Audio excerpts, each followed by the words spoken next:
Hi, my name is Nate Olson. I'm the principal bass of the Omaha Symphony, and today I'm going to talk to you guys about a French bow hold.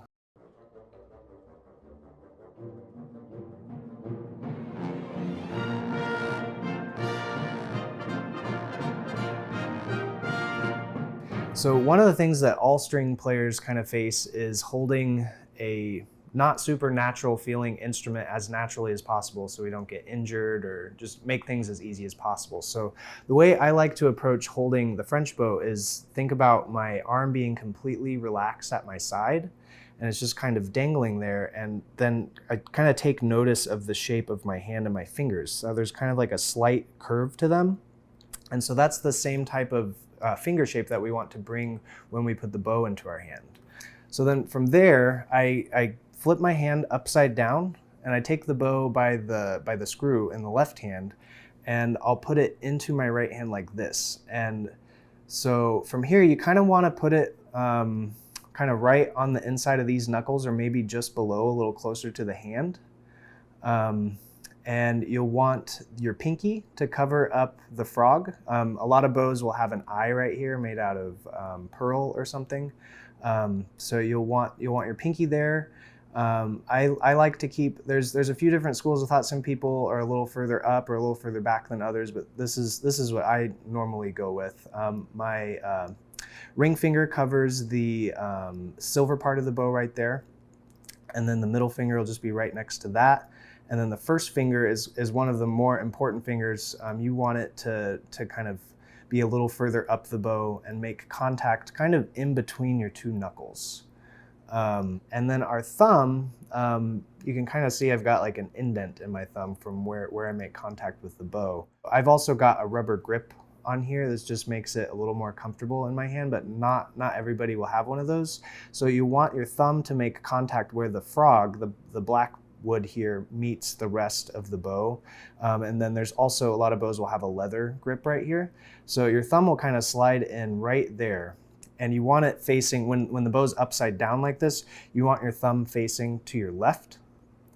And then when you flip it over, it will be facing towards your right. But so the purpose of starting with it upside down is the weight of the bow, the tip of the bow kind of pulls it down, and you want to keep this same hand shape as you flip it over, and it becomes a little more difficult because then you're responsible for holding the weight of the tip up. So we want to try and keep that same motion when we flip it the other way. And so one thing to keep in mind as you're playing, it's a little easier to get the weight of the bow in at the frog, but as you get towards the tip, you want to make sure, we call this pronating, that you're putting putting more of your weight into the first finger, and that kind of transfers it out to the tip of the bow. And one motion that I like to think of when I'm teaching this is it's like you're turning a doorknob. It's kind of that same motion from the arm. You're kind of putting more of the weight into your first finger out towards the tip of the bow. Okay, so this is the French bow, and the other option is the German bow. So the difference between a German and a French bow, a German bow is actually lighter. It has less mass than a French bow on average, and they also tend to be a little bit longer. And then the first thing you'll probably notice though is that the frog is a lot bigger. It comes down a lot more, and then there's more of a space here where your fingers can actually kind of wrap around and go inside of the frog. So those are the main differences.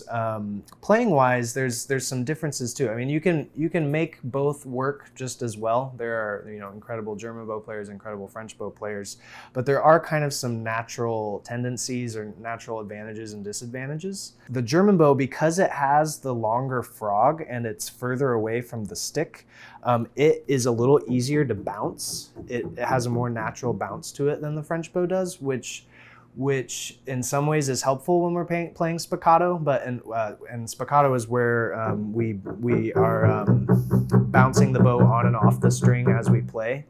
But so it's a little easier to bounce, which makes that part of it easier, but it also is a little more difficult to control. So I would say in general, the French bow is a little bit easier to control. But then also the German bow is a little easier to teach to beginning students. It's a little bit more natural feeling of just kind of dropping your arm weight and getting arm weight into the bass. So I found that like beginning students usually have a better tone with a German bow than French bow students do. But there are pluses, or there are pros and cons to both bow grips for sure.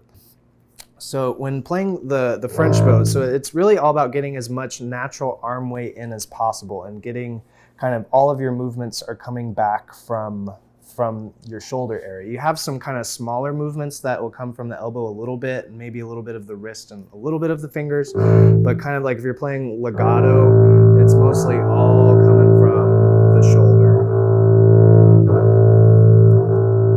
When choosing a bow grip, make sure you follow the advice of your teacher. You want to find something that's comfortable for you, whether that's German or French, or kind of there's even different variations within those two schools. And just what you want to find something that's comfortable where you're not in pain while you're playing. And yeah, just follow the advice of your teacher. It's something that you'll be working on your entire career, whether if you're in your first year learning how to hold the bow, or whether you're much later, 30 years in your career. We're still always kind of thinking about what we can do differently with our bow grip to improve.